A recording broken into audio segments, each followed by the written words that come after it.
হয়, আমাৰ দলীয়ভাৱে পৰ্যায়ক্ৰমে মিটিংবিলাক হৈ আছে।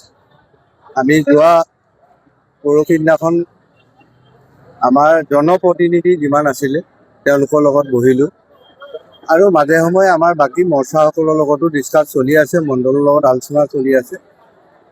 আজি আমাৰ শিৱসাগৰ সমষ্টিত যি 278টা বুথ আছে, বুথৰ সভাপতিৰ লগত আমাৰ আজি আলোচনা হ'ল আৰু ইতিমধ্যে আমাৰ প্ৰত্যেকটো পৰ্যায়ৰ দলৰ সতীৰ্থই নিৰ্বাচন খেলাৰ কাৰণে ইতিমধ্যে পূৰ্ণ প্ৰস্তুতি হৈছে আৰু আমি এতিয়ালৈকে হয়তো দলীয় টিকেটটো আমাৰ হাতলৈকে অহা নাই।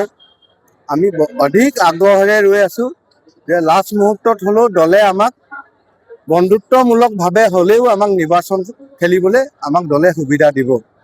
ইতিমধ্যে আপোনালোকৰ মাধ্যমেৰেও আমি কথাবিলাক গম পাইছোঁ যে দলে এইটো এটা চেষ্টা অব্যাহত ৰাখিছে যে আমাক শেষত হ'লেও মানে শিৱসাগৰ সমষ্টিত ভাৰতীয় জনতা পাৰ্টীয়ে প্ৰাৰ্থিত্ব লাভ কৰিব।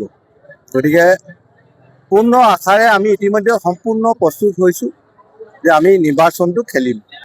আমি লাষ্ট ছিগনেলটোলৈকে বাট চাম। মুখ্যমন্ত্ৰী ডাঙৰীয়াৰ লগত আমি আলোচনা কৰিম। যদি মুখ্যমন্ত্ৰী ডাঙৰীয়াই কিবা গ্ৰীণ ছিগনেল বা ৰাজ্যিক সভাপতি ডাঙৰীয়াই কিবা গ্ৰীণ ছিগনেল দিয়ে তেতিয়াহ'লে আমি নিৰ্দলীয় হয়তো খেলিব পাৰোঁ। এতিয়ালৈকে কিমান আশাবাদী, এতিয়ালৈকে কি পাইছে? আমি এতিয়ালৈকে 95% ইতিমধ্যে আমি আশাবাদী যে আমি টিকেট পাম।